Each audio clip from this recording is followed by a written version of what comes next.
வணக்கம். நண்பர்களே, மக்களை எல்லாம் நல்ல முறையில, தர்ம வழியில வாழ வைக்கணும். நேர்மையான பாதையில மக்கள வாழ வைக்கணும் அப்படிங்கிறதுக்காக தான் பல நீதி நூல்கள் நம் நாட்டுல இருக்கு. அந்த நீதி நூல்களில தலைசிறந்த நூல் நீதிநூல் களஞ்சியம். அதுல நிறைய செய்திகள் குவிஞ்சு கிடக்கு. அந்த நீதிநூல் களஞ்சியம் அப்படிங்கிற புத்தகத்திலிருந்து ஒரு செய்திய இந்த இடத்துல, இந்த காணொளி காட்சி மூலமா உங்களுக்கெல்லாம் நான் பதிவு பண்றேன். என்ன அப்படின்னு கேட்டா, ஆபத்துக்கு உதவாத பிள்ளை. அது என்ன ஆபத்துக்கு உதவாத பிள்ளை? பெற்றோர்கள் தங்களுடைய குழந்தைகள ரொம்ப கஷ்டப்பட்டு, அரும்பாடுபட்டு வளர்த்து, படிக்க வச்சு, நல்ல ஒரு வேலைக்கு அனுப்பி வைக்கிறாங்க. அந்த குழந்தைங்க வளர்ந்த பிறகு, பெரியவங்களான பிறகு, தங்களுடைய பெற்றோர்களை பாதுகாக்க தவறிவிடுகிறார்கள். பெற்றோர்களை அவமதிக்கிறார்கள். பெற்றோர்களை தாங்கள் வைத்து பாதுகாக்க முடியாம, விரும்பாம, முதியோர் இல்லத்துல கொண்டு போய் விட்டுர்றாங்க. அப்பதான் சொல்றாங்க, ஆபத்து காலத்துல உதவாத புள்ள இருந்தும் இல்லலாம். அதனால தான் சொன்னாங்க, ஆபத்துக்கு உதவாத பிள்ளை இருந்தும் இல்லை. அப்படிப்பட்ட பிள்ளை வீட்டில் இருந்தாலும் அந்த பிள்ளையை பிள்ளை என்று சொல்லக்கூடாது. அடுத்தது, அரும் பசிக்கு உதவாத அன்னம்.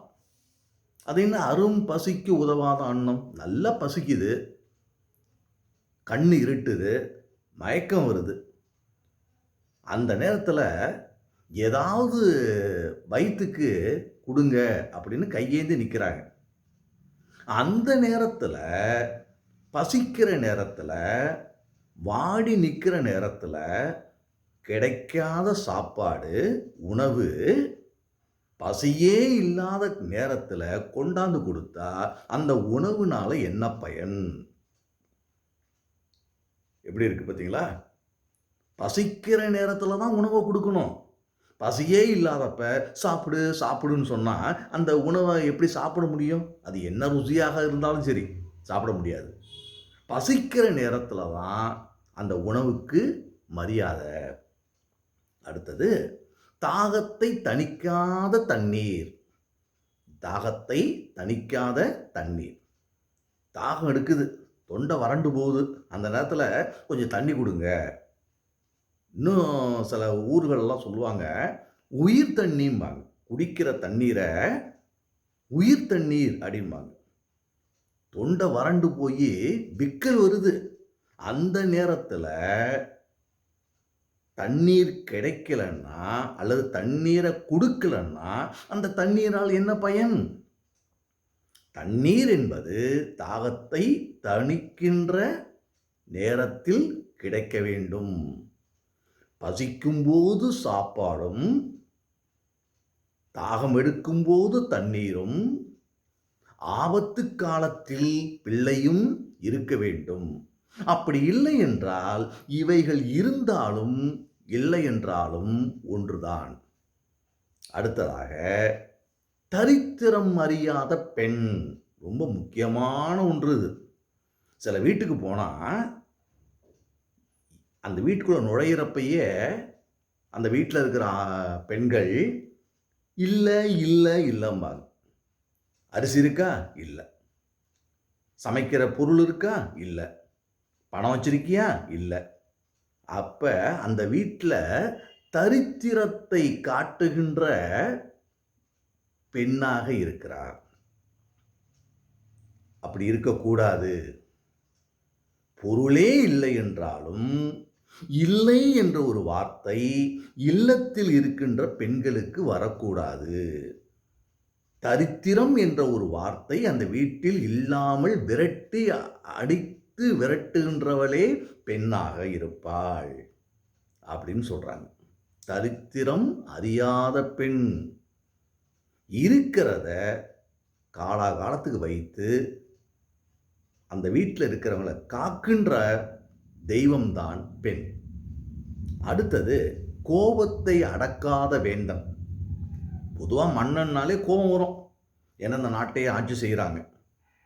அப்படிப்பட்ட ஆட்சி செய்கின்ற மன்னனாக இருந்தாலும் தேவையில்லாத கோபத்தை அவன் காட்டக்கூடாது.